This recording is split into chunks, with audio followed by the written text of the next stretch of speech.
Tonight at 6, a U.S. Postal Service mail carrier locally robbed and tied up at gunpoint just before the new year. The postal inspector and Middletown police are investigating tonight, and today we're also learning more about the motive behind this incident. It happened on December 29th in the early afternoon near the mailbox office of a Middletown apartment complex. As authorities tell WHS 11's Isaiah Kim Martinez, these cases are happening more often.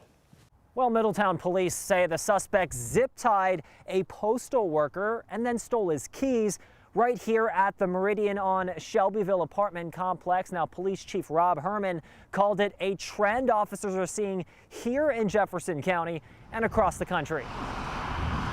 It's the routine trip to the post office for Middletown drivers, dropping off their mail into these blue boxes. But authorities are warning if you're shipping something valuable or money to think twice. Chief Herman says there's a direct link between what's inside and the crimes being committed against postal workers. Discovered that he indeed had been held up at gunpoint. He did tell us that he was fearful for his safety. On Wednesday, Herman said just before the new year, a man with a gun and zip ties, a black male in his early 20s, robbed a USPS mail carrier, also stealing his cell phone and driving off in an older model black Dodge Charger. Herman tells us it's a new trend where criminals are targeting the keys to the blue drop-off boxes, breaking in and then sifting through the mail looking for gift cards and checks. And you guys have connected the dots, essentially. Absolutely. We've seen an uptick in the reports that are being reported to us of checks being what they said washed, where they've erased the information on the check, rewrote the check and issued it to themselves or to another company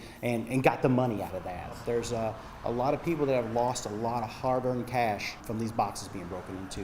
We reached out to the U.S. Postal Service for comment. A regional postal inspector in Cincinnati says she doesn't see a pattern with these incidents, which differs from Herman's observations and from what we've seen in Louisville recently. In summer 2022, we reported on 2 different cases where postal workers were robbed by suspects either with a knife or gun. We're told all these investigations remain open as they search for answers and determine if there are any connections. There's probably not an agency that hasn't been hit. Middletown PD is urging people who are mailing anything of value to do it inside the post office if possible. Reporting in Middletown, Isaiah Kim Martinez, WHAS 11 on your side. And Middletown police are still looking for the suspect in this case. You heard the chief describe the suspect. If you have any information, you're asked to call their tip line in Middletown. The number is 502-755-4673 for the Middletown Police Department, and you can remain anonymous.